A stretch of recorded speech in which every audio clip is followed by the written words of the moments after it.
গাজা যেন ধ্বংসস্তূপের এক ধূসর মরুভূমি। যতদূর চোখ যায় শুধু ইসরায়েলি বাহিনীর ধ্বংসযজ্ঞের চিত্র। দখলদারদের হামলায় এরই মধ্যে উপত্যকার ৯০% অবকাঠামো ধ্বংস হয়ে গেছে। শুধু স্বাস্থ্য অবকাঠামো লক্ষ্য করে হামলা হয়েছে ৮০০-র বেশি।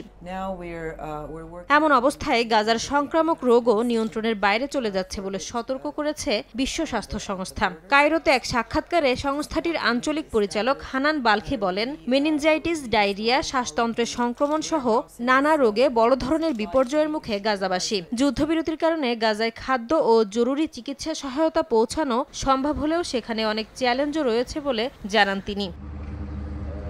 ইসরায়েলি হামলায় গাজার স্বাস্থ্য ব্যবস্থা পুরোপুরি ভেঙে গেছে। ফিলিস্তিন ভূখণ্ডের ৩৬টি হাসপাতালের মধ্যে মাত্র ১৩টি আংশিকভাবে কার্যকর রয়েছে। এমনকি গাজা সিটিতে চালু আছে মাত্র ৮টি স্বাস্থ্যকেন্দ্র, যেখানেও চিকিৎসা ব্যবস্থা প্রয়োজনের তুলনায় অপ্রতুল। বিশ্ব স্বাস্থ্য সংস্থা বলছে, হাসপাতালগুলোতে চিকিৎসা কর্মী, ওষুধ ও জ্বালানির মারাত্মক সংকট দেখা দিয়েছে।